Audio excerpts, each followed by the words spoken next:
¿Qué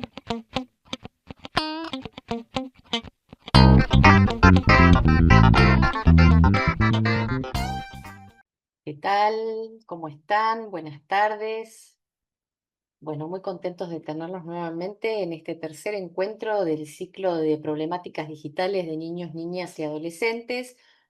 Hoy nos toca el tema de grooming. Vamos a ver el ciberacoso de niños, niñas y adolescentes en los servicios de la sociedad de la información, dañosidad y cursos de acción. Joana, como siempre, más que bienvenida.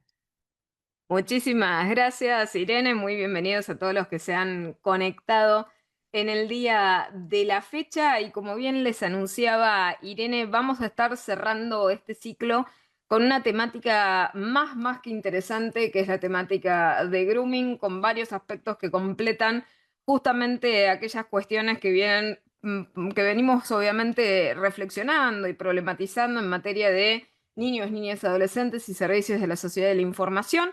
Por lo tanto, bueno, antes de arrancar, en primer lugar les dejo allí, como siempre, contactos de redes sociales y por otra parte también los invito, entre comillas, como una premier, a inscribirse al nuevo ciclo de daños bancarios que comienza a fin de mes el 29 de septiembre. Desde ya están invitados a participar de ese nuevo ciclo de ser su interés.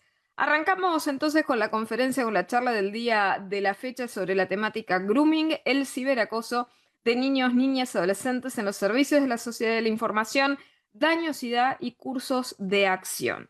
Y justamente esto, como venía diciéndoles, complementa y completa todo lo anterior que veníamos charlando en los encuentros previos, toda vez que hay una claridad. Obviamente los groomers también se aprovechan, también se hacen de los datos y de la información de los niños, niñas, adolescentes que muchas veces se encuentran naturalmente sobreexpuestos en los entornos virtuales y que esto es aprovechado maliciosamente por estos también como vía de llegada a ellos. Así que nosotros hemos resumido, hemos charlado a lo largo de estos encuentros de ciertas problemáticas digitales que afectan a los niños, niñas y adolescentes y que convergen en esta última de la cual vamos a hablar en el día de la fecha. Hablamos del acoso en línea, del hostigamiento digital, lo que se conoce como stalking o cyberstalking. Hablamos del material de abuso sexual de niños, niñas, adolescentes, material de explotación sexual de niños, niñas, adolescentes. Hablamos de su vertiente preocupante reciente a nivel sintético, lo que es la generación artificial de ese material. Por otra parte, otra de las problemáticas que también afectan a los niños, niñas, adolescentes en las redes es el tema del cyberbullying. Otra problemática, otro neologismo que también tenemos que incorporar a nuestro léxico, la temática que se conoce como cyberflashing. Y naturalmente con esto que veníamos charlando del tema de la sobreexposición y el hecho de compartir de manera innecesaria datos de los niños, niñas, adolescentes, hoy en día también tenemos niños, niñas, adolescentes con consecuencias bastante complejas en lo que respecta a la suplantación digital de la identidad, es decir, ni siquiera los niños, niñas, adolescentes se encuentran, como decirles, a salvo del alcance de estas problemáticas. Entonces vamos ahora a meternos de lleno en esta última que les menciono, que es el tema del grooming. Bueno, ¿cuál es el concepto que nosotros manejamos jurídicamente de lo que es la temática de grooming? Para nosotros, el grooming no es otra cosa que la acción que ejecuta una persona de carácter tipología adulto que contacta, en el caso, a un niño, niña, adolescente, a través de comunicaciones de tipo electrónico, telecomunicaciones o cualquier otro tipo de tecnología de transmisión de datos y que tiene un objetivo muy claro que es el de, naturalmente, atentar contra la integridad sexual de ese niño, niña, adolescente que se encuentra del otro lado. En términos generales, ¿cuál es la estrategia del groomer? El groomer se avecina al niño, niña, adolescente a través de estos contextos virtuales con la utilización de identidades que, claro está, son identidades apócrifas, o sea, son identidades falsas, y lo que hace es generar, después veremos un poco, ¿no?, con el tema de la palabra, de dónde viene grooming, intenta generar un vínculo naturalmente de confianza con ese niño, con esa niña, niña adolescente. ¿Y qué es una figura que suele ser antesala a otras tipologías, otras variantes de delitos que se cometen contra los niños, niñas y adolescentes. Uno de ellos, el que charlamos, bien recuerdan en oportunidad previa, sobre el obtener material. En el caso de esto, obviamente, estamos hablando de niños, niñas, adolescentes, entre comillas, reales, físicos, personas de existencia física. Y en el caso, muchas veces también lo que se busca es justamente esto de tener la capacidad de obtener material de explotación o de abuso sexual infantil, ya sea para archivo, como decirles, o uso propio, o para su difusión, o para fines de comercialización también de esa explotación sexual infantil. Y también otra cuestión que muchas veces viene como consecuencia y tiene naturalmente al grooming como precedente, es el forzar, el generar finalmente ese encuentro personal con la víctima, niño, niña, adolescente, con clarísimas intenciones de cometer un abuso sexual, en el caso, ¿no?, de carácter físico. Así que es el grooming una figura, como decirles, muy habilitante. Es una figura muy rica desde este tipo, como decirles, de aspecto. ¿De dónde viene la palabra? Seguramente ustedes deben haber escuchado alguna vez este término, que viene de un término, de un vocablo anglosajón, de un verbo, to groom.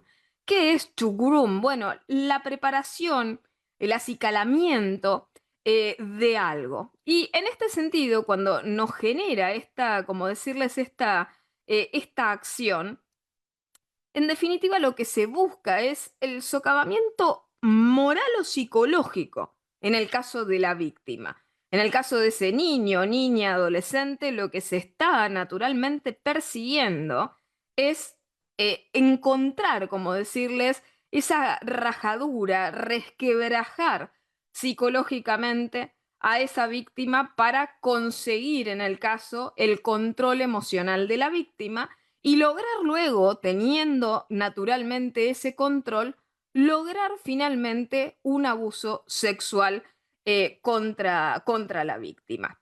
Y acá es elemental, porque muchas veces cuando nosotros naturalmente estudiamos estas figuras, uno se pregunta, bueno, ¿el medio digital es relevante? Sí, claramente, en esta figura, específicamente en la figura del grooming, el medio el medio define la conducta de carácter criminal. En el caso, lo hemos señalado previamente, tiene que ser a través firmemente de comunicaciones de carácter electrónico, telecomunicaciones, tecnologías asimilables de transmisión de datos y que son las modalidades que están estrictamente previstas para la comisión de esta tipología delictual. Solamente se comete a través de estos medios. Y acá empezamos justamente, ¿no?, con esto que muchas veces les he señalado en encuentros anteriores, como decirles, este gran tema, ¿no?, en relación y en derredor de la tipología penal, de lo estricto del formulismo del tipo penal, porque si nosotros no nos acogemos al tipo, si no encontramos el tipo materializado, naturalmente estamos frente a una figura, frente a una conducta de carácter atípico. Entonces aquí es donde tenemos que atender bien a qué es lo que verdaderamente nos dice de forma explícita la norma. Y en el caso, el medio de comisión, ¿sí?, son los medios que enumera la ley. Entonces, por justamente antagonismo lo que estamos señalando, si alguien se contactase, en el caso personalmente, ya si fuere con el mismo propósito, no estaría realizando esta misma conducta típica, sí podría estar obviamente cometiendo otras, pero no esta que estamos hablando. El grooming tiene un elemento esencial que es el medio de comisión también digital. Ahora, ¿se acuerdan que las clases anteriores siempre nos hemos preguntado en derredor a lo que hemos estado charlando, cuál es, como decirles, el bien jurídico protegido? Porque nosotros naturalmente nos preocupamos en el sentido de decir, bueno, ¿qué es lo que la norma está buscando preservar respecto de las víctimas niños, niñas, adolescentes? Y está claro que el grooming fue situado, obviamente con la sabiduría en lo que respecta a qué es lo que persigue, obviamente, agredir el groomer, ha sido situado como un delito contra la integridad de carácter sexual. O sea, en este caso, ese bien jurídico es el que se protege, el que se busca justamente proteger con la punición de esta conducta antijurídica. Y por otra parte, lo que se busca también en lo que respecta al tema del grooming es también encontrar materializado en esta relación que se entabla entre el groomer y la víctima un elemento que sería, como decirles, ultraintencional por parte del groomer, que es el cometer efectivamente un delito contra la integridad sexual de ese menor, de ese niño ni de adolescente. Entonces, efectivamente, toda la conducta lo que hace es consumarse cuando se entabla ese contacto con el menor con dicho propósito ilícito en la comunicación. Esto por algo, como decirles, muy claro, ¿no? Cualquier persona que se contacta y que conversa con un niño, niña, adolescente, naturalmente concreta esta figura típica, sino con esa intencionalidad presente, ¿no? Ahora, ¿qué características tiene? Y de allí, en estos elementos que vamos a ir conversando ahora en lo que respecta a las características de la figura, hay algo también muy importante respecto de la estrategia de abordaje y de contención de esta fenomenología, porque cuando nosotros hablamos de grooming, ¿se acuerdan que yo les había dicho recién el tema de to groom, el acicalar, el acercamiento y demás? El groomer, en definitiva, lo que suele alcanzar y lograr, como decirles, con la víctima, es el desenvolvimiento de una conducta de orden extorsivo. Por lo general, la víctima recibe amenazas, amenazas muy reales y condicionales. Si la persona no realiza algo, la consecuencia será esto otro. Y imaginen cómo opera ese circuito de orden extorsivo sobre un niño o niña adolescente, sometido a amenazas, a coacciones de carácter activo que se pueden llegar a posar ya sea sobre su persona o sobre la proyección de su entorno socioafectivo cercano. Es decir, el groomer muchas veces posa esas amenazas no solamente sobre la propia figura, por ejemplo, del niño o niña adolescente afectado, sino también sobre el entorno sociofamiliar afectivo próximo de ese niño, niña, adolescente. Muchas veces se coloca, como decirles, a ese niño, niña, adolescente en una posición vejatoria, en una posición vergonzante, para naturalmente que opere esa cuestión de orden extorsivo. Entonces, esa manipulación activa que ese adulto realiza en lo que respecta a ese menor, muchas veces se manifiesta de diversas formas. Y esto nosotros lo vemos porque no hay, como decirles, un caso de grooming igual a otro. Cada uno atraviesa fases y demás que vamos a ver a continuación porque tiene, como decirles, un proceso, un íter muy complejo, con ciertas fases o etapas de vida. Entonces, puede ser que en esas extorsiones esté el reclamo por parte, como decirles, del adulto, de que ese niño, niña, adolescente produzca algún material, envíe imágenes de carácter íntimo, videos o información también de carácter íntimo.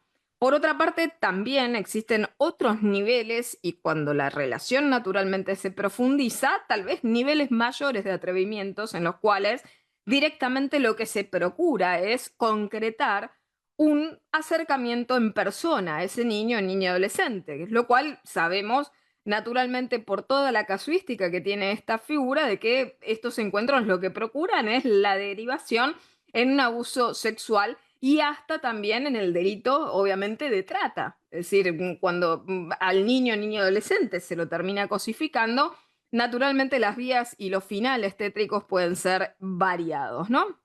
De allí que en esto que les estoy, como decirles, diciendo, en lo que respecta al vínculo extorsivo, es tan importante para la prevención, y esto sería como decirles para la faz preventiva precautoria de esta figura, y también para el abordaje social y para el abordaje comunitario de esta fenomenología, aún antes y mucho más intensamente durante su investigación, la importancia de la comunicación y del enfoque carente de culpa. Es decir, los enfoques lamentables, culpógenos o vergonzantes, o revictimizantes, o vejatorios o intimidatorios sobre el niño, niña, adolescente, no hacen otra cosa que seguir aislando a ese niño, niña, adolescente, quien lamentablemente, como consecuencia de lo que estamos hablando, muchas veces, ¿qué va a hacer?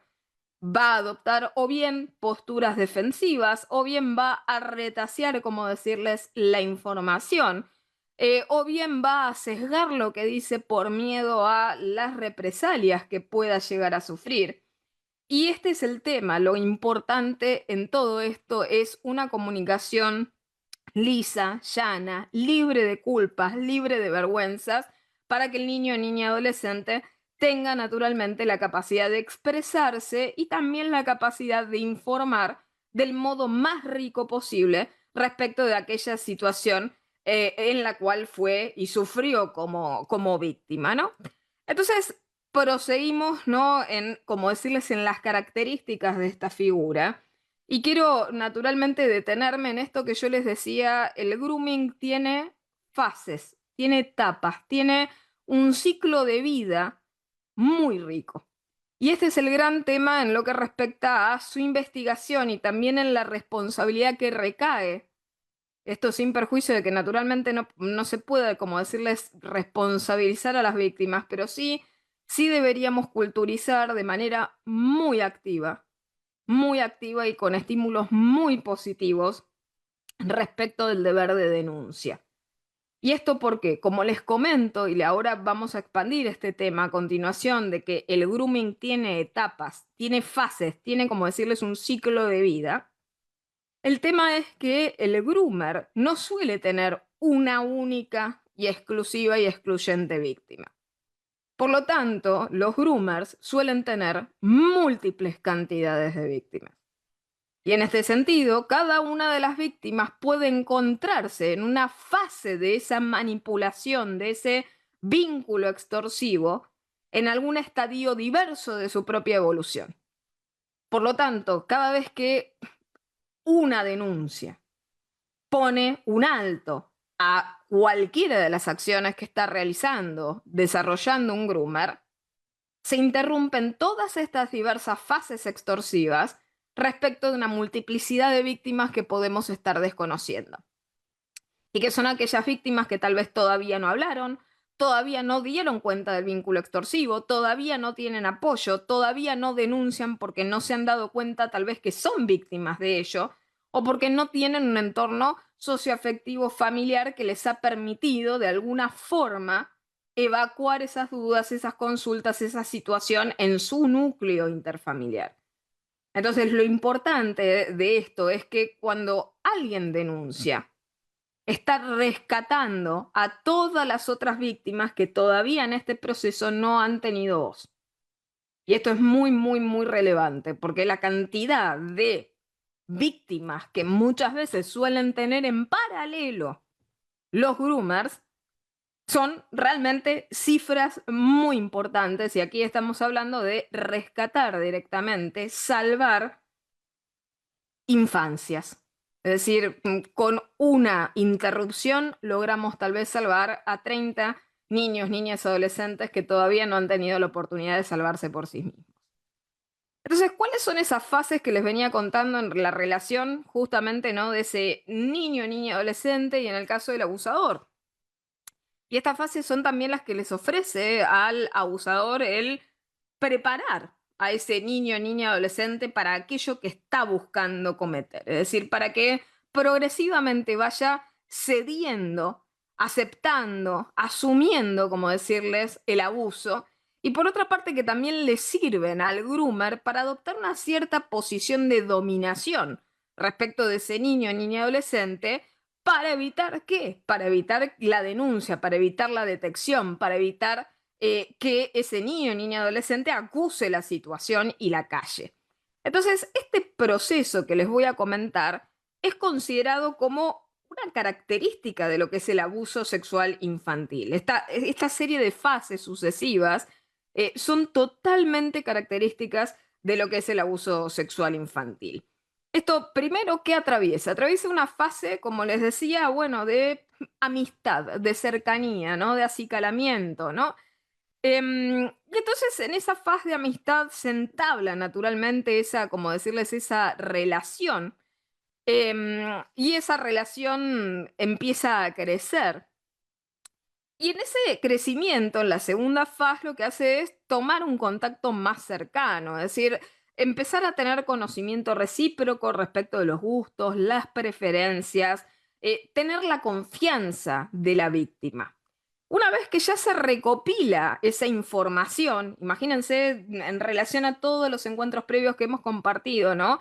El gran problema del sharenting y el hecho de que tal vez le estamos regalando al groomer la información de los pareceres, de los gustos y demás de ese niño y niña adolescente, directamente haciéndole saltar fases. Es decir, quitándole, como decirles, la carga y el esfuerzo siquiera de investigar porque les estamos dando el proyecto de ciencia de ese niño o niña adolescente respecto de todos sus pareceres y de todo lo que debió haber averiguado previamente, ¿no? Después de tener ese conocimiento, como les digo, empieza la fase de relacionamiento. Ahí ya el vínculo de amistad se vuelve más estrecho, se vuelve sistemático, se vuelve rutinario. En este sentido, la amistad empieza, como decirles, a crecer, de alguna forma a echar raíz. Y en ese quiebre, en ese cambio de la amistad superficial a la faz de relación, viene la próxima fase. Y esta empieza a ser ya el cáliz de la manipulación.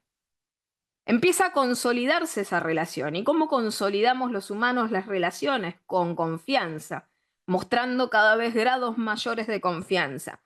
Entonces, ¿qué es lo que sucede? Los niños, en el caso, se ven forzados y lo mismo sucede con un intercambio absolutamente falso por parte del groomer que implica esta cuestión de darle alguna confesión personal, alguna confesión de carácter íntimo, algún elemento totalmente privativo por el cual la víctima se crea exclusiva depositaria de esa información tan valiosa y que como nosotros encima, además de ser seres sociales, somos como decirles máquinas de simetría.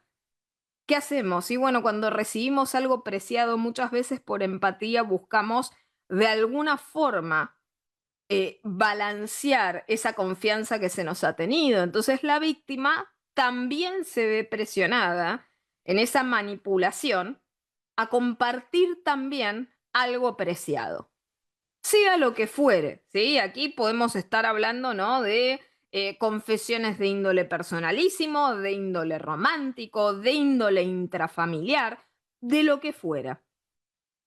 Ahora, en ello, obviamente, se sustenta esa manipulación. ¿Por qué? Porque después esto, que viene con las confesiones de carácter personalísimo, después es utilizado proactivamente en la fase extorsiva. Es decir, todo lo que en un momento se confió, luego va a ser utilizado en contra de la propia víctima para someterla. Y allí, luego de esta etapa que les comento de amistad, empieza, como decirles, a escalar el tipo de agresión. Y entramos en la fase que ya empieza a tener connotaciones y componentes de índole sexual.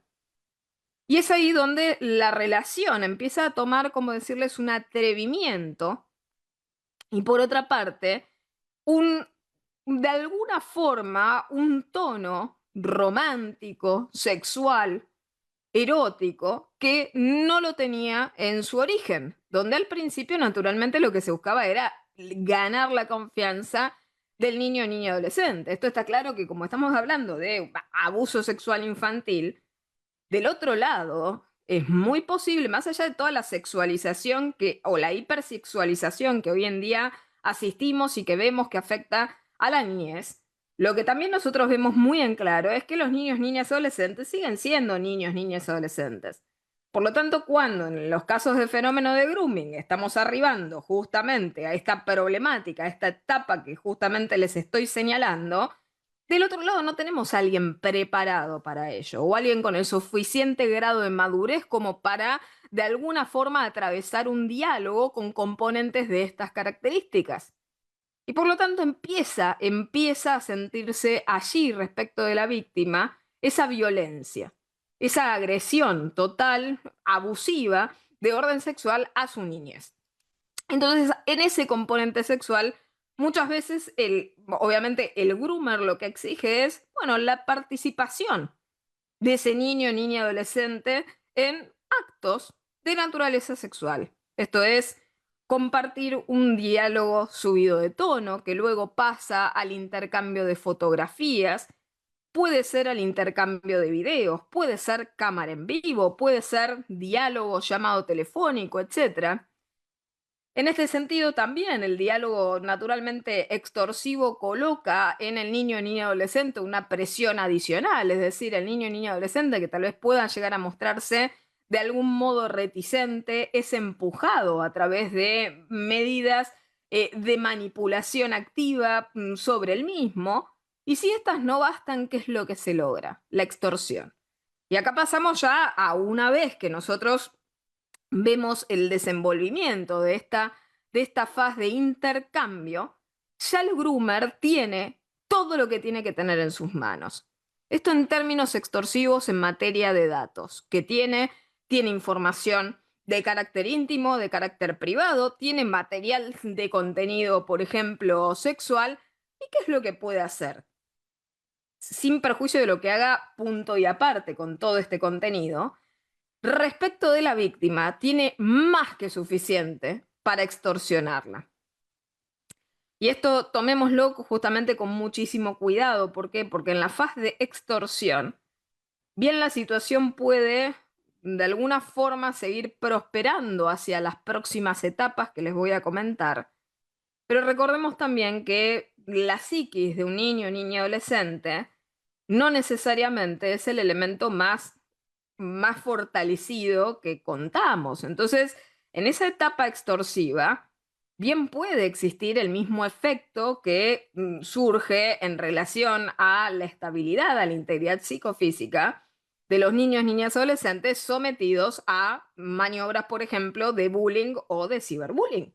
Esto es, cuántas veces hemos escuchado situaciones en las cuales y cuánta casuística tenemos con cuánta agua pasada debajo del puente, en el cual vemos a niños, niñas, adolescentes que se terminan quitando la vida o que terminan obviamente en conductas autolesivas como consecuencia de ese tipo de situaciones, del sometimiento a ese tipo de agresiones.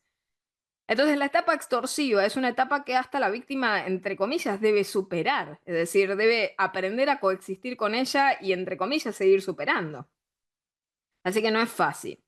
Y en la parte extorsiva, como les decía, el groomer ya tiene todos los elementos para jugar en contra justamente de la propia víctima. Y es en esa extorsión donde la violencia comienza a escalar y las peticiones también empiezan a escalar. Y esa anteúltima, podría decirse, anteúltima faz, es la que precede a la agresión, al encuentro personal, al encuentro físico y al abuso sexual físico, personal, presencial, de ese niño, niña, adolescente. Entonces, son muchas estas fases, por eso la cuestión esta que les comentaba reflexivamente antes de la importancia de cortar el vínculo en cualquiera de ellas. Porque hasta que no llegamos a la última, todavía tenemos capacidad al menos de rescatar esa integridad física y libertad física de ese niño, niña, adolescente, sin perjuicio del estrago a la integridad psicofísica que generan todas las otras etapas precedentes. Por lo menos estamos evitando el encuentro personal con el abusador, que puede terminar justamente con un abuso sexual, puede terminar con un abuso sexual seguido de muerte, puede terminar con un secuestro, puede terminar con una privación ilegítima de la libertad, puede terminar con una compraventa, por ejemplo, en el caso de un niño o niña adolescente. Así que el fenómeno, si lo frenamos antes, bueno, por lo menos podemos llegar a evitar que no se cometa ese abuso sexual a nivel físico y que no se llegue, por ejemplo, a delitos como la trata. Entonces, ¿cómo logra? Y acá tenemos algo interesante, ¿no? ¿Cómo logra el groomer generar confianza? Porque en una sociedad en la cual todos, ¿no? Tenemos esta sospecha de que en Internet naturalmente no existe, ¿no? La presunción de veracidad. ¿Cómo lo logra? Entonces el groomer lo que hace es, suele hacerse pasar, en el caso, por un menor de edad. Utiliza obviamente información de carácter apócrifo, fotos, videos apócrifos. Lo que hace es crear perfiles falsos en redes sociales, perfiles que naturalmente son descartables, muchas veces generan múltiples identidades. También el groomer tiene esa suerte, como decirles, de picardía de la adaptación del lenguaje. Utiliza modismos, utiliza un vocabulario, una terminología propia para sonar y ser cercano a los niños, niñas, adolescentes.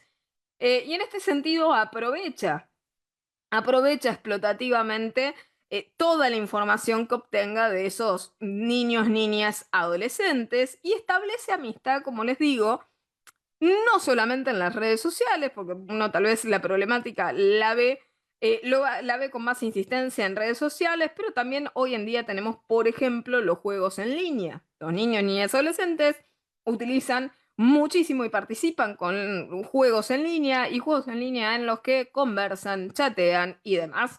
Y todos estos sitios de los cuales estamos hablando, que son servicios de la sociedad de la información, que naturalmente no fueron específicamente diseñados para los niños, niñas, adolescentes, son espacios en los cuales justamente esta población pasa muchísimo tiempo.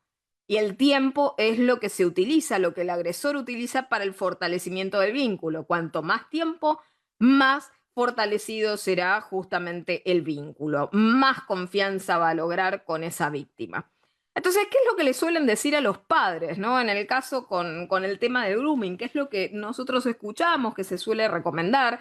¿Qué es lo que suele publicarse en las guías en materia de grooming? Bueno, que en el caso a los niños, obviamente, hay que oírlos, no hay que avergonzarlos, no hay que culparlos, que sean y estén confiados para naturalmente volcar lo que les ha pasado, no interrogarlos, o sea, no revictimizarlos, y acompañarlos obviamente con afecto y comprender ese estado de profunda amenaza que están sufriendo.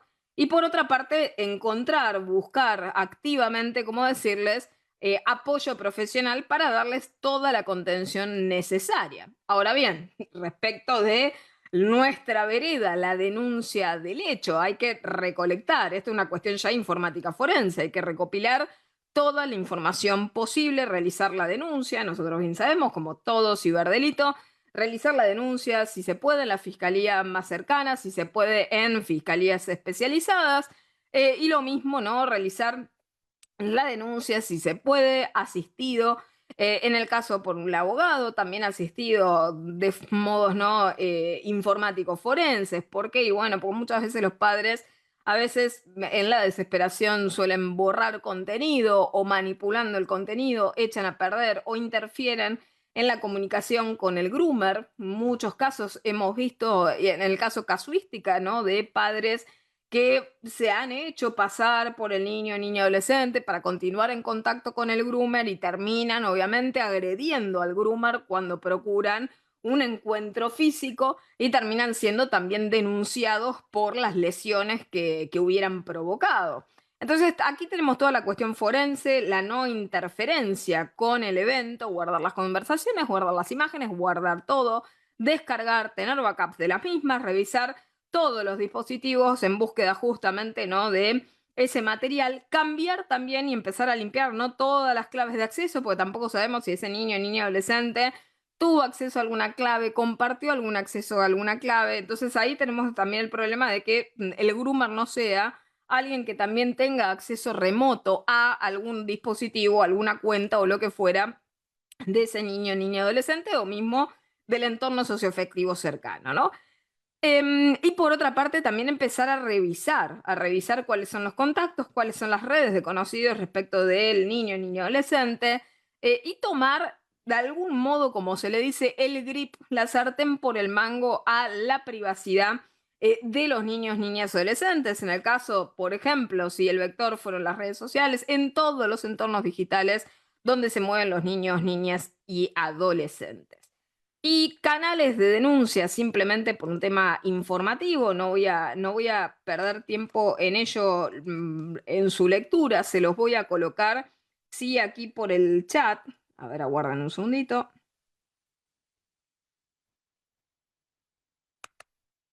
Ahí estamos. Y allí les coloco las vías de denuncia.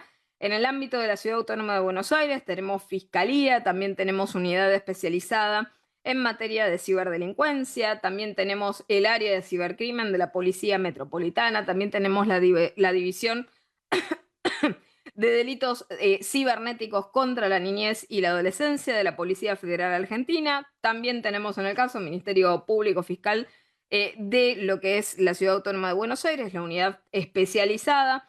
Tenemos líneas telefónicas, el número 137, el 149, el 102. Así que, bueno, disponemos realmente de una cantidad importante de medios, ya sea de asesoría, de denuncia, de maneras complementarias por las cuales, bueno, hacer oír estas situaciones. Y lo que también es necesario, y muchas veces a nosotros como letrados nos colocamos en esa posición, cuando un padre, una madre nos vienen con un caso de estas características, en recomendarles, realizar obviamente estas recomendaciones de rigor, porque como les decía antes, también hay que comprender la posición de los adultos cercanos a la víctima, la impotencia, a veces la falta de contención, la falta, como decirles, de recursos personales para enfrentar situaciones de estas características. Y está claro que lo que más aflora en la naturaleza humana va a ser ese enojo, esa impotencia, y tal vez muchas veces no el sentimiento de lo que sería la venganza. Entonces, contener esa situación también respecto de la familia en relación al propio groomer, que eviten obviamente que no amenacen directamente en el caso al acosador, que reporten todos los perfiles que encuentren, ¿no?, en el caso.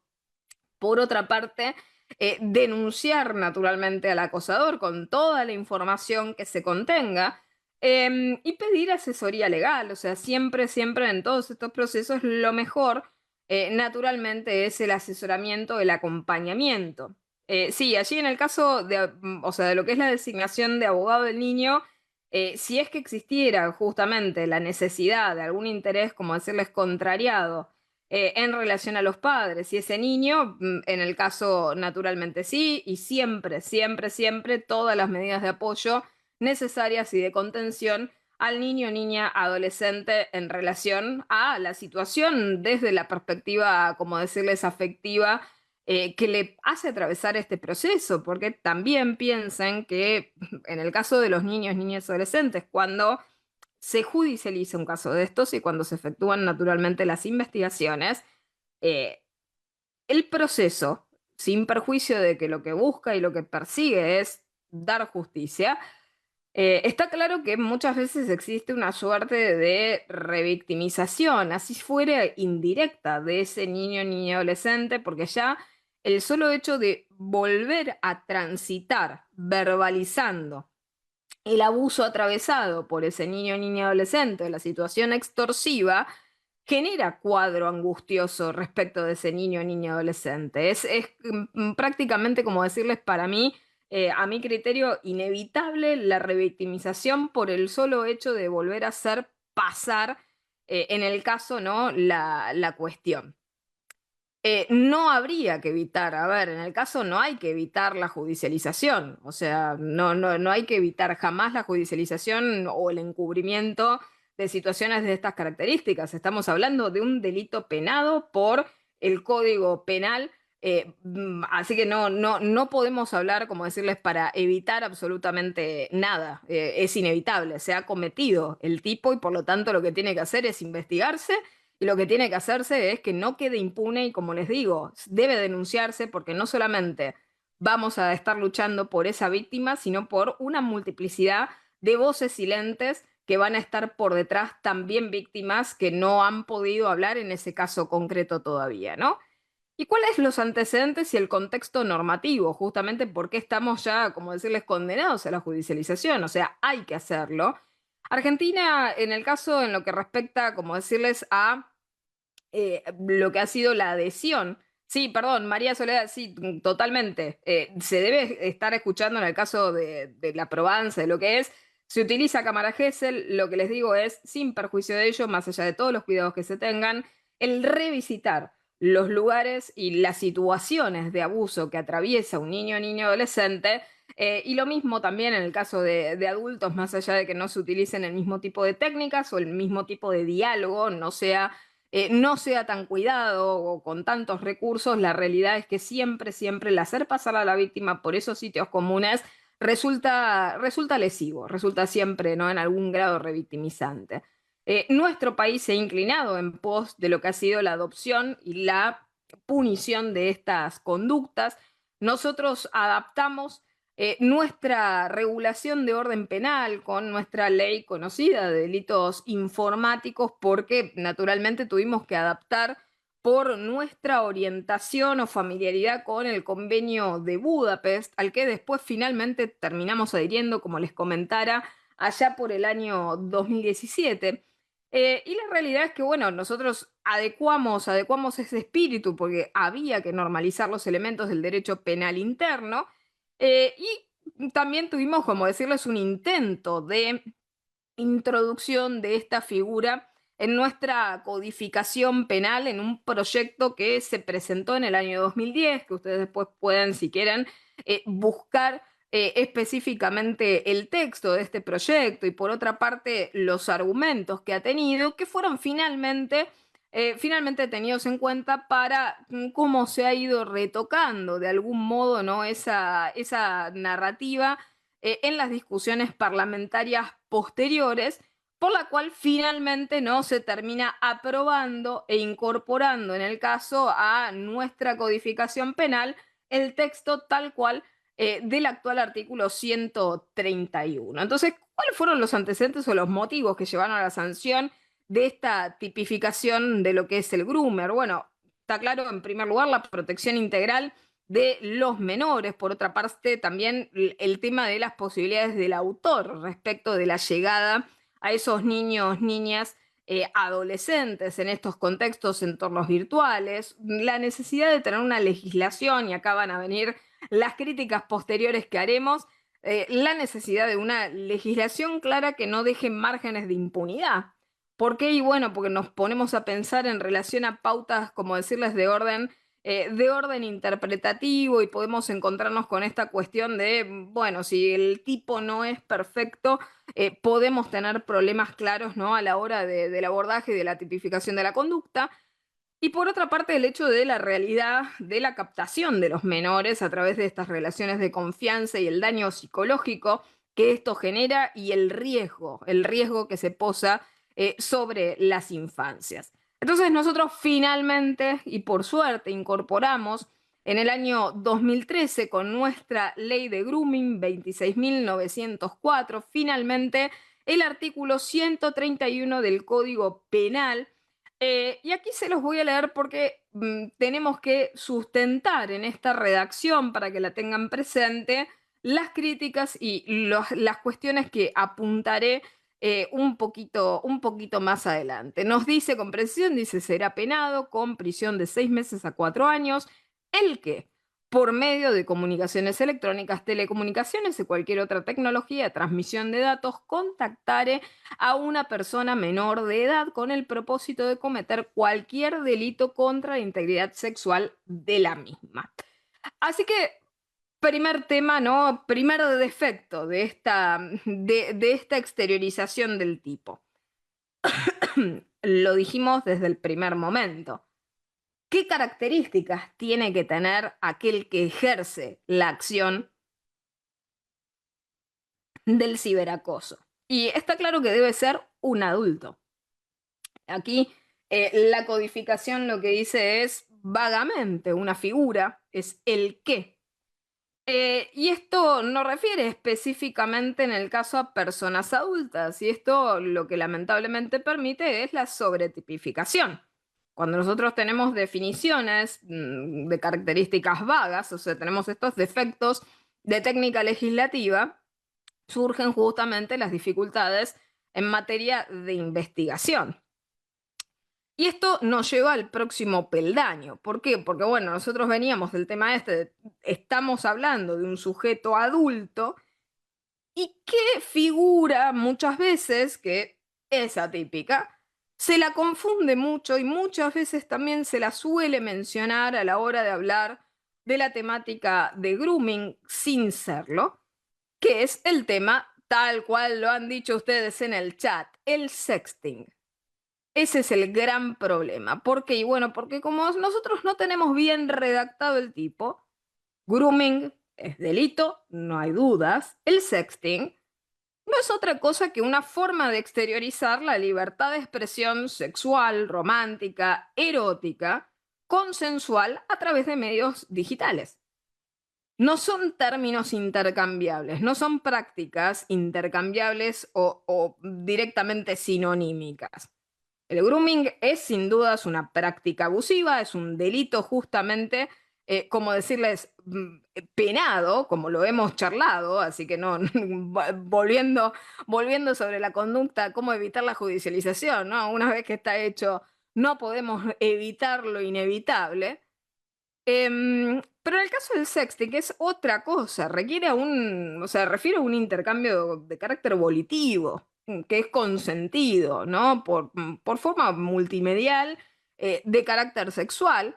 Ahora, que bien puede asociarse, o sea, esto de Irene lo dejo, lo dejo para el tintero de futuras charlas, el sexting puede asociarse, claro está, a otras problemáticas no deseadas, y acá les voy a ir de vuelta con siempre, ¿no? Las soluciones antipáticas no sexteen, ¿sí? O sea, muchas veces no existe esta cuestión de las recomendaciones de cómo hacer sexting seguro, y muchas veces no se busca orientar el sexting y educar a los niños, niñas, adolescentes, y también a los adultos, adultos no nativos digitales o adultos sin conocimientos informáticos, a cómo sextear de manera segura.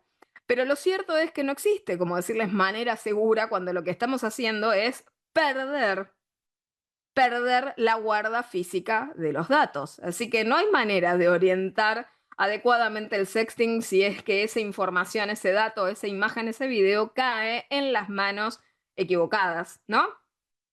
Y acá, volviendo, ¿no? a lo que decía antes, ¿no? Respondiendo a alguna de sus consultas, como decirles en el chat, el grooming no tiene innovación.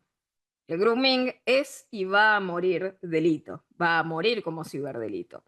El sexting puede tener problemáticas no deseadas en materia de privacidad, en materia de suplantación digital de la identidad, en materia de acoso, en materia de cyberbullying, en materia de lo que se les ocurra. Por el hecho de que exista, entre comillas, intercambio de esas características dentro del grooming, la figura que lo absorbe justamente es el grooming. No hay sexting adentro del grooming con, en el caso, el groomer y el niño, niña, adolescente. No existe esa posibilidad. En cambio, ¿qué puede haber? Sexting entre adolescentes. Y como teníamos esta figura, naturalmente que no indicaba que debía ser un adulto el que lo hiciera, según los ojos de quién, podría entenderse, como decirles, como grooming, y si no, podría entenderse como sexting, ¿sí? Dependiendo de quién abordara la temática. En el caso ahora, tipificar mal justamente, ¿no? Al grooming, es cuando se intenta que el sexting se convierta en grooming y ahí empezamos a tener esos problemas, ¿no? Porque frente a esta falta, ¿no? de determinación, sobre tipificar de vuelta por un defecto de técnica legislativa es complejo. O sea, ¿podemos imputarle grooming a otro niño, niña, adolescente? Y esto es justamente el problema que nos está trayendo esta figura, o sea, sexting entre adolescentes, según, como les decía antes, según la vereda, según el punto focal. En el caso, ¿no? Genera esta confusión y acá ya tenemos un defecto complejo. O sea, si nosotros necesitamos en el ámbito de lo penal este esfuerzo interpretativo específico que les estoy diciendo, no está bien redactado el tipo penal. No está bien redactado, no nos aporta la seguridad jurídica que nosotros necesitamos para definir con precisión, con claridad, las conductas prohibidas en estos casos de la manera más precisa posible. Y después, por último, tenemos otra discusión sobre el grooming, que es el tema de si es la punición justamente, como decirles, de una conducta de orden preparatorio. ¿Por qué? Y bueno, porque en el fondo nosotros tenemos esto último, que era la exigencia de comprobar esa cuestión no ultra intencional que les comentaba, del propósito de cometer cualquier delito contra la integridad sexual del niño o niña adolescente, como un elemento subjetivo un poco diverso, ¿no? Al dolo, que es lo que caracteriza justamente el delito de grooming como acto preparatorio, en el caso de ese otro delito que se comete contra la integridad sexual, y por eso se prevé esta figura autónoma, esta figura que venimos charlando del 131 de nuestra codificación penal introducida por la ley de grooming. Pero en esto está claro que lo que se está penando es la comunicación con esos fines, y es por eso que se lo tipifica de esta manera. Y también han habido, no me voy a meter porque justamente esto genera también más controversia sobre el tipo, las críticas en torno a la legalidad, a la proporcionalidad.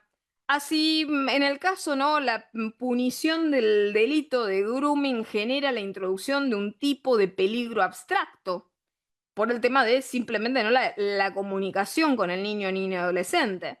Después una discusión que creo que obviamente no es menor en cuanto a los efectos operativos sobre la figura, que es la comparación con otras figuras delictivas.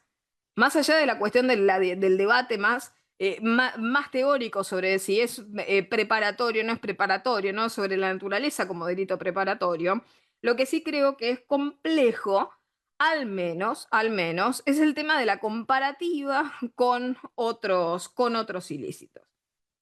¿Y esto por qué? Y por el tipo justamente de punición. Porque lo vengo diciendo ya hace años, esta cuestión de que punir con penas, podríamos decir, desproporcionadas en función de esto de la proporcionalidad que les decía antes, el hacerlo con penas desproporcionadas muchas veces y lamentablemente genera en los agresores esta suerte de lección a contrario sensu de lo que uno espera. En vez de bajar el estímulo de la agresión, incrementar el estímulo de la agresión. ¿Por qué? Y porque si el mero acercamiento, imagínense ustedes en la virtualidad, un mero acercamiento virtual tiene un determinado castigo, y nuestra figura más próxima de ese abuso sexual tiene una punición similar, esto es parecido a decirle a ese ciberdelincuente: ¿cuál es el costo? ¿Cuál es el pasivo que tenés por redoblar tu apuesta en términos de agresión con ese niño o niña adolescente? Y eso es complejo. ¿Por qué? Porque repercute justamente en hacia dónde va esa figura, hacia dónde busca el agresor acelerar la figura. Así que bueno, ahí tenemos todo el tema. Y después, naturalmente, esto ya no es crítica sobre el tipo, sino una dificultad práctica, la dificultad probatoria. Está claro que muchas veces tenemos problemas en cuanto a la acreditación del conocimiento del autor. Por otra parte, como decía antes, por la ignorancia muchas veces que se tiene en términos informáticos forenses, por la falta de preservación de la prueba. Así que bueno, las dificultades probatorias tienen que ver, como decirles muchas veces, ¿no? Cuestiones de orden práctico que tienen que ser naturalmente abordadas. Totalmente. Acá Silvia en el chat dice sexting, sextorsión y grooming causan confusión en la descripción típica de operadores de justicia. Es tremenda, tremenda la confusión que se tiene. Y naturalmente muchas veces yo también, y acá de vuelta a Irene también lo dejo pendiente por otra figura que nos han faltado, pero no sobre niños, niñas, adolescentes, la sextorsión, mal llamada porno venganza, y ya voy a, como decirles, discutirles lo mismo que discutía, ¿no? En relación a ello la semana pasada. ¿Por qué? Porque no hay nada de pornográfico en relación a la sextorsión. ¿Por qué? Porque es material íntimo difundido de forma no consentida. Así que bueno, naturalmente, la confusión entre estas figuras es atroz. Y es esta la necesidad que nosotros tenemos en tener una formación muy clara en la diferenciación de cada una de estas figuras, porque no son todo lo mismo. Y para cerrar este capítulo normativo, nosotros también tenemos otra ley, que es la ley del Programa Nacional de Prevención y de Concientización del Grooming o de Ciberacoso contra niñas, niños y adolescentes, conocida también como la ley Mica Ortega, lamentablemente como muchas y tristísimas normas en materia de violencia de género digital, entre otras cuestiones que aluden naturalmente a la lucha respecto de algún caso específico particular. En el caso fue el caso de Micaela Ortega, una chiquita de la cortísima edad de 12 años que fue asesinada por su groomer específicamente, ¿no? En el caso, y por eso naturalmente se nombra esta ley, la ley 27.590, tras ella y en su memoria, ¿no? Entonces, está bien, tenemos un programa, esto nos quiere decir, bueno, estamos interesados en luchar justamente contra esta fenomenología, tiene un objetivo claro ese plan, que es prevenir, es sensibilizar, generar conciencia, o sea, concientizar respecto de esta problemática, pero la realidad es que muchas veces estas cuestiones de objetivos del programa no bastan si no existen verdaderas medidas de acción positiva y verdadera educación digital. Y acá quiero meterme, como decirles, con los números crudos que nos arrojan estos últimos años. Han habido muchísimas encuestas, en particular hay muchas organizaciones del tercer sector que se encargan y que trabajan activamente en lo que es la lucha y la prevención en materia de grooming, y que han arribado en un estudio sobre muchos países a lo largo y ancho de Latinoamérica y han arribado a cifras interesantes y absolutamente tristes en lo que respecta a esta temática, particularmente cifras que arribó esta red, como les comento, que es la red de Grooming Latam, con su último estudio de 2024-2025, de que 7 de cada 10 niños, niñas, adolescentes no saben qué es el grooming. 6 de cada 10 sí tuvieron conversaciones con extraños, con desconocidos. Hay una suerte, como decirles, de naturalización del fenómeno de hablar de alguna manera con terceros que uno no conoce en estos medios virtuales.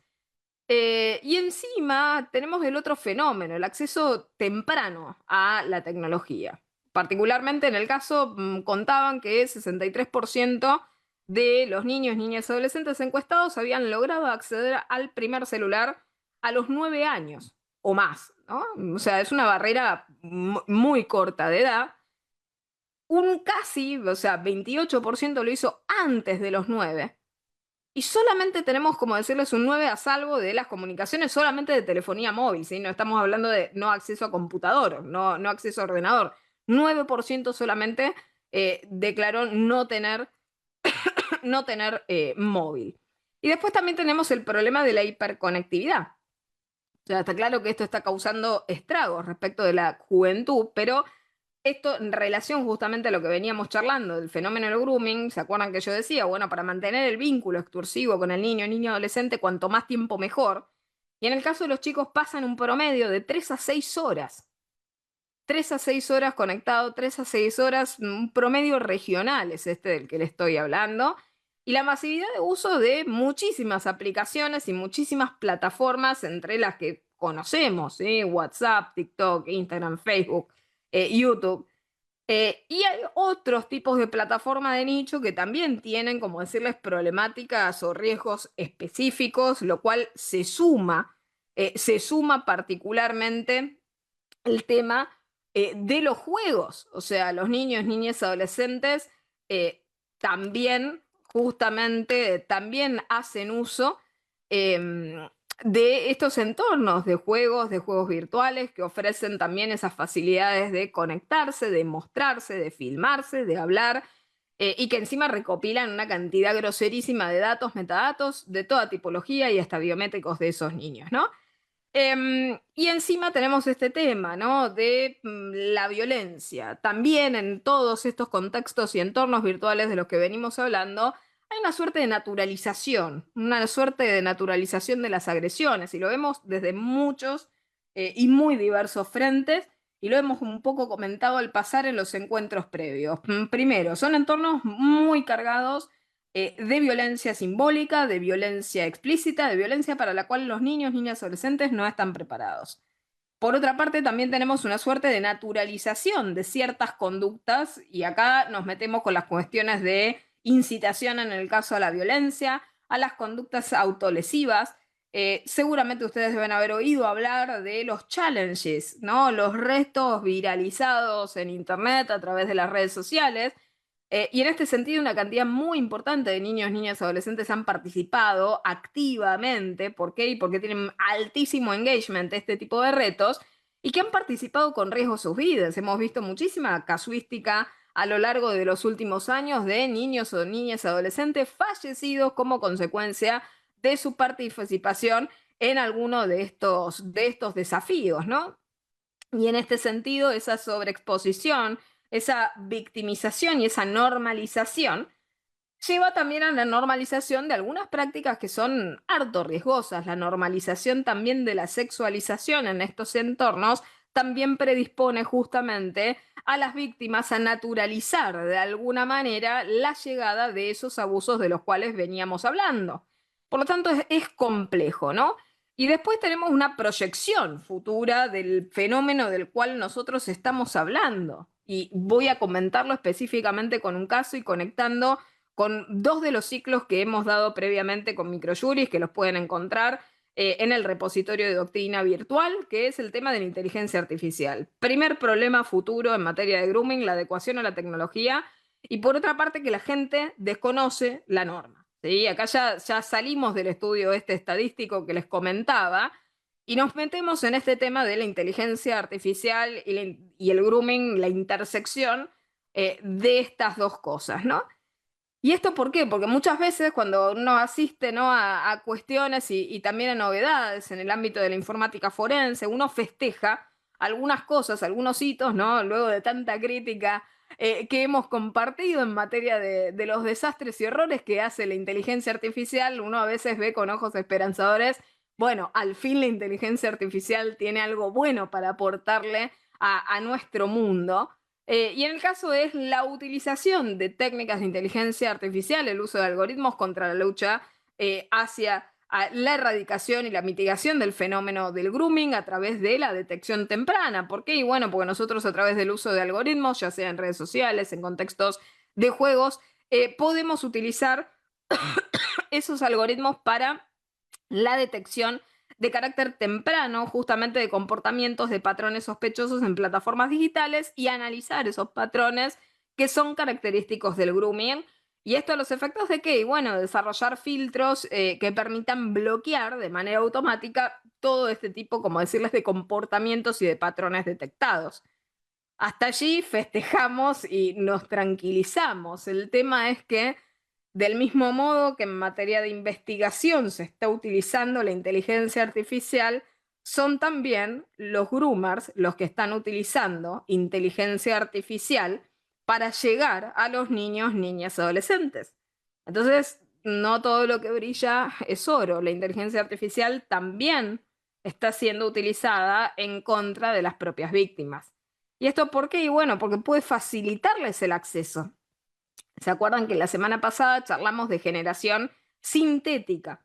Y los groomers también pueden hacer generación sintética de imágenes, pueden generar todo una, como decirles, una personalidad, un repositorio de imágenes, de videos, de voz, etcétera, etcétera, todo generado artificialmente, con una similitud con lo real muy importante.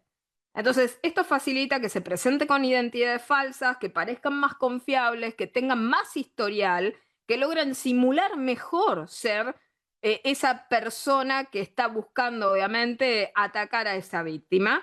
Y por otra parte también porque pueden hacer uso de algo que antes tal vez era algo esforzado, esto que les había comentado anecdóticamente antes de que los groomers adaptan su lenguaje para asimilarse. Está claro que no van a hablar en términos adultos porque de alguna forma van a sonar hostiles, sino que intentan buscar ese vínculo de extorsión y confianza con esta relación, entre comillas, mimética con el niño, niño, adolescente. Bueno, en el caso de los groomers también utilizan herramientas de procesamiento de lenguaje.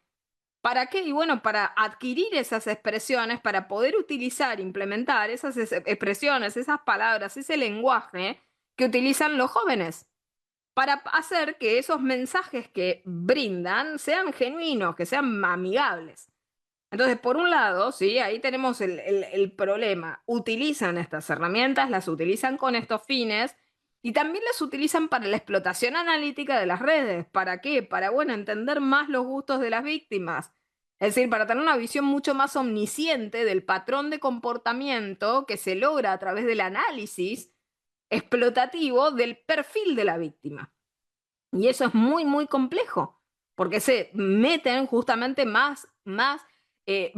manera más íntima, más granular respecto de esos jóvenes, ¿no? Y entonces tienen capacidades mejoradas de obtener información justamente detallada para ganarse esa confianza de los niños, niñas, adolescentes, con esta cuestión de encontrar todos los patrones, la información sobre ellos y sistematizarla, poder procesarla y explotarla de manera más adecuada. Entonces, simplemente para ir cerrando, ir concluyendo la charla última del día de hoy, reflexiones finales, voy a ir por partes. Primero, reflexiones finales respecto de lo familiar. Reflexiones finales de respecto de lo familiar. ¿Qué le podemos decir a las familias frente a un fenómeno como el que hemos estado charlando a lo largo de la clase de hoy? Eh, educación, concienciación, diálogo. Muchas veces a los padres no se les coloca esta carga, ¿no? De los controles parentales adecuados. De hecho, simplemente comentarles, se los he buscado también para pasárselos. Allí en el chat se los comparto. Un proyecto, aguarden un segundito que se los estamos. Por las dudas con ello pueden buscarlo, ¿sí? Pueden buscarlo en internet. Un último proyecto normativo que salió justamente no hace poquito con el tema de protección, en el caso se titula, como se los colocó allí, Ley Integral de Protección Digital de Niños, Niñas, Adolescentes. Y hay un par de cosas curiosas de este proyecto, sin perjuicio, ¿no? de lo útil, obviamente, que puede ser respecto de la protección de los niños, niñas, adolescentes, quienes naturalmente se verían beneficiados en este campo, en esta circunstancia de lo que venimos charlando hoy, con una ley de estas características. Pero es una norma, es un proyecto que en relación obviamente al tema de la edad, el acceso justamente no desde los 14 años, no menos de 14 años con una autorización específica por el interés superior del niño, ¿no? En el caso específico, una autorización judicial, el acceso con consentimiento de los padres y luego de los 16 años el acceso a través, ¿no? de las plataformas de manera libre por los adolescentes, ¿no? Y entre estas obligaciones, responsabilidades que establece este proyecto, eh, dice algunas cosas con las cuales podría decir, bueno, tal vez podemos estar introduciendo algunos riesgos peores de los que queremos zanjar, ¿no? Por un lado habla, ¿no? de la verificación de edad robusta. Y uno se pone a pensar, ¿no? En el caso del grooming, sí, este fenómeno naturalmente, ¿no? De alguna manera frenaría el desastre y muchas veces no lo haría, ¿no? Y por otra parte, cuando se habla de la edad, ¿no? La verificación de edad robusta, ¿a qué se está refiriendo? Y se está refiriendo a entrecruzar, por ejemplo, las redes sociales con sistemas de identificación nacional y además de esto, en cuyo caso también utilizar biometría. A mí cada vez que mezclan en la misma fase, ¿no? Como decirles, en el mismo contexto de procesamiento, niños, niñas, adolescentes, ¿no? Una población hipervulnerable y datos críticos, como los datos biométricos de esos niños, niñas, adolescentes, estamos realmente colocándonos muy cerca del sol, ¿no? O sea, creo que es un riesgo latente, muy complejo, toda vez que nosotros vemos que también quienes deberían resguardar los datos muchas veces son quienes los pierden. Entonces, ¿qué pasa si se les pierden los datos biométricos de niños, niñas, adolescentes bajo el guiño guiño a la verificación de edad robusta? Entonces, no podemos tomar de alguna manera estas medidas siempre, ¿no? Colocando la carga respecto del titular del dato. Si yo quiero protegerte a vos titular del dato, bueno, vos titular del dato cada vez te tenés que desprender de más datos sensibles. ¿Y por qué? Porque yo no te puedo proteger de otra forma. hay otras maneras, ¿sí? Hay otras formas un poco más sabias al respecto de esto. Y por otra parte, porque sin perjuicio de las buenas intenciones, lo que uno parece ver o traslucir a través del texto es mucho de más de lo mismo, pero por otra parte también esta suerte, como decirles, de juego de tercerizar la responsabilidad. Yo aquí, obviamente, en esto que venimos charlando, yo les comentaba esta, como decirles, esta cuestión de decir, bueno, arranco por algunas reflexiones desde lo familiar, pero ahora voy a ir obviamente por otros pagos, por otras reflexiones, pero sin perjuicio, como decirles de ello, hay una realidad. No podemos tercerizar la responsabilidad en el caso, en el entorno ya sea familiar o como lo dice esta norma, ¿no? En el control parental, que puede existir, bien debe existir, pero no podemos tercerizar en ese control parental adecuado lo que la misma red social, plataforma o juego no hace por sí mismo. Entonces, hay todo un tema. Nosotros tenemos que insertar en el mercado, por un deber de indemnidad y de seguridad, productos y servicios que no generen daños. Y este es otro de los daños que pueden generar los productos y servicios. Por lo tanto, es un deber del responsable del tratamiento, del proveedor, pero no es tercerizar justamente en el consumidor, el usuario, la carga de aquello que originalmente quien produjo e insertó en el mercado el riesgo no se está haciendo cargo. Porque ¿quién tiene más control de esa cadena de producción? ¿Quién más que el dueño, por ejemplo, de la plataforma, puede perfilar lo que podría llegar a ser justamente un perfil de un niño apócrifo, de un groomer que se hace pasar por un niño? Parece que el uso de la inteligencia artificial y de los algoritmos está solamente destinado a niveles de publicidad directa cada vez más agresivos, a niveles de perfilamiento cada vez más agresivos, pero no para, por ejemplo, la prevención de daños de los niños, niñas, adolescentes. Entonces, ¿cuáles han sido siempre las estrategias? O pedirle a los titulares de los datos más datos o tirarle a los padres la mochila de hacer lo que la propia plataforma no quiere hacer desde el inicio. Entonces, no comparto ese foco, sin perjuicio de que está bueno que los padres y las familias estén involucradas, que utilicen controles parentales adecuados, pero eso no es la solución de la problemática. Porque el control parental no va a suplir lo que el entorno digital no hace por sí mismo. Y por otra parte, porque el control parental no necesariamente es hiperextensivo a todo aquel dispositivo, plataforma y demás sobre la cual el niño, niña, adolescente hace uso. El niño sale del control parental en múltiples instantes, por ejemplo, a lo largo de un día o a lo largo de una semana. Entonces, en cualquiera de esos momentos, ese control parental adecuado puede encontrar su vulnerabilidad y puede encontrar su interrupción. Entonces, ¿qué hacemos? ¿Solamente descansamos en el control parental? Bueno, y por otra parte, ¿por qué? Porque una cosa es el control parental y otra cosa es algo más útil todavía, que es la supervisión activa. Es decir, el involucramiento es diferente. Una cosa es tener, bueno, ya tengo control parental activo, no visita ningún sitio, etcétera, etcétera. Pero algo muy diferente es la supervisión activa, las medidas de acción positiva, el diálogo, el acompañamiento, la relación, la asistencia. Porque esa misma confianza que lamentablemente el niño, niña, adolescente toma con el groomer, la debería tener espejada en su entorno socioafectivo cercano. Entonces, cuando eso falla, hay justamente, ¿no? Una simetría que hace que esa persona justamente quede a merced de su agresor, ¿no?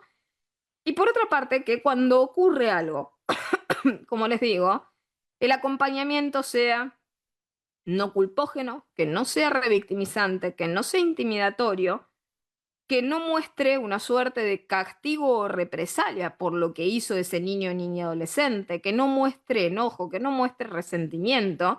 Es decir, ahí está bien muchas cosas que tienen que ver con la composición, como decirles, intersubjetiva de ese entorno familiar, pero que son necesarias para que esa asistencia y la denuncia lleguen a buen puerto.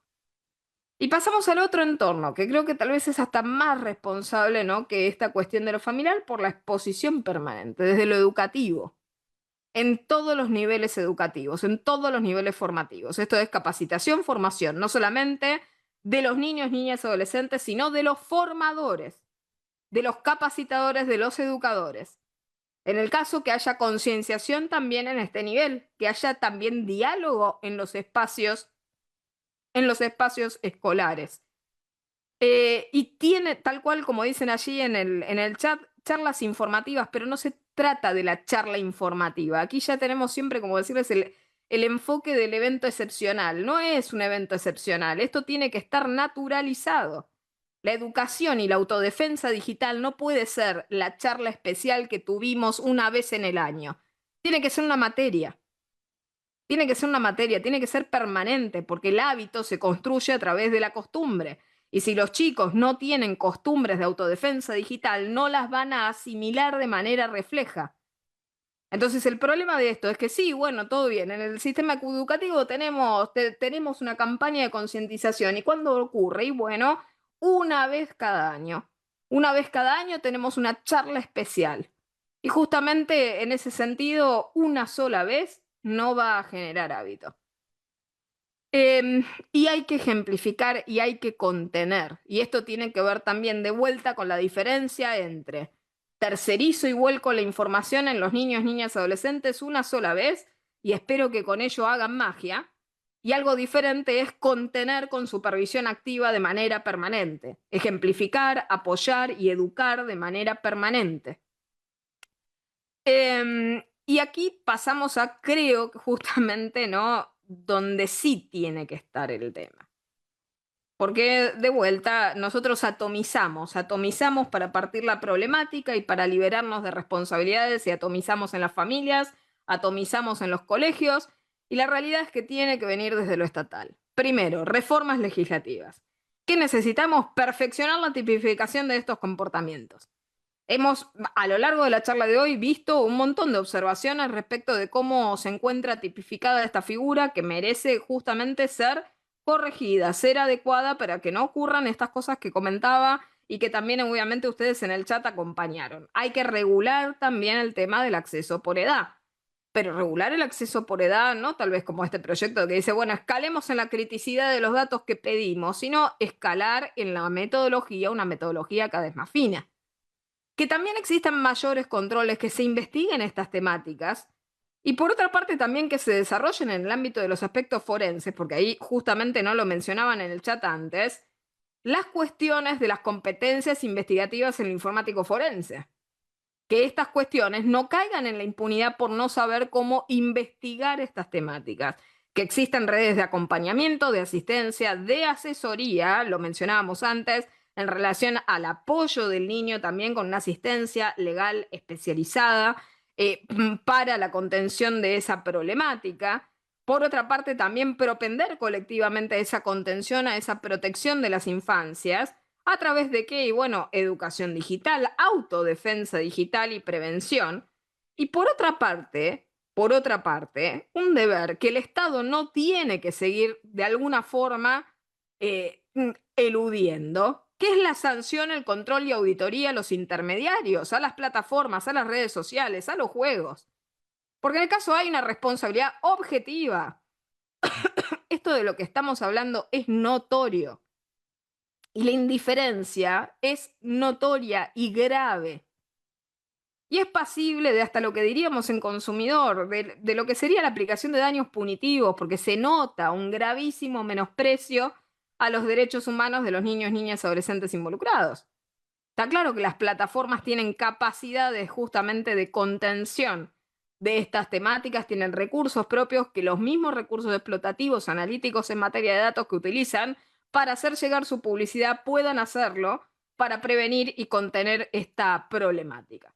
Entonces, simplemente cerrar diciéndoles esto. Nosotros necesitamos con urgencia culturizar, concientizar, verdaderamente responsabilizar.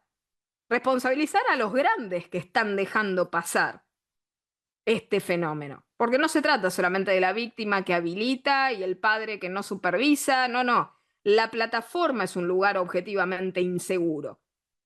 El dueño de la plataforma que introduce el riesgo tiene un principio que es el riesgo-provecho. Lucra con esa actividad, tiene que de alguna manera sopesar los riesgos que está introduciendo en el mercado. Porque es su deber introducir bienes inocuos en el mercado, productos y servicios inocuos en el mercado. Tenemos que buscar empoderar justamente a la población, transversalizar esta problemática en todos los espacios. ¿Por qué? Porque si no la transversalizamos, si no estamos nosotros de acuerdo, si no están las fuerzas investigativas con sus competencias, si no está lo judicial, si no están las medidas legislativas, no podemos contener este fenómeno en sincronía, en coordinación y con la cooperación necesaria justamente para su erradicación. Nosotros en este sentido, simplemente para cerrar, no vamos a cambiar jamás el hecho de que los niños, niñas y adolescentes estén cada vez más involucrados en la tecnología, en los productos que nos brindan, en los servicios, en las plataformas, en los juegos, en las redes sociales. Lo que sí, con esto, lo que sí vamos a tener capacidad de cambiar es el modo en el cual ellos y nosotros los adultos vamos a tener capacidad de percibir el riesgo. Solamente si de alguna forma alimentamos la conciencia, puede haber prevención en estas áreas. Y es solamente a partir de lo que es la autodefensa digital la única estrategia que nosotros tenemos para empezar a ver el cambio al final justamente de este camino que estamos recorriendo de riesgos. Así que les agradezco inmensamente. Muchísimas gracias a todos los comentarios y todos los que están allí escribiendo y agradeciendo en el chat. Ha sido un placer compartir con ustedes este nuevo ciclo de daños en materia y riesgos digitales en materia de niños, niñas, adolescentes. Recuerden que este ciclo va a estar disponible para su consulta luego en el repositorio de doctrina virtual de Microjuris Argentina. Así que bueno, si desde ya les ha interesado o quieren volver a verlo, lo pueden encontrar allí. Y nuevamente los invito y los convoco, ya que estaremos compartiendo próximamente un nuevo ciclo a fin de mes, que va a ser el ciclo sobre daños bancarios, que comenzamos el 29 de septiembre, seguimos 6 de octubre y 13 de octubre también a la misma hora, 16 horas, y vamos a estar charlando sobre nuevas estafas bancarias, todas las estafas virtuales bancarias nuevas que existen, autofraude del consumidor, que es un tema que poco y nada se habla, y el fenómeno de sobreendeudamiento, lo que es historial crediticio, credit scoring y evaluación de riesgos y perfilamiento de consumidores y usuarios a nivel bancario. Así que bueno, nos estaremos viendo y reencontrando entonces en ese nuevo ciclo. Muchísimas gracias, Irene, te doy la palabra. Gracias, Joana. Bueno, excelente como siempre, con toda tu claridad de siempre y contundencia, ¿no? En estos temas sensibles y que requieren realmente el apoyo y concientización de todos los que somos padres de niños adolescentes. Nos sentimos más tocados que nunca con estos temas.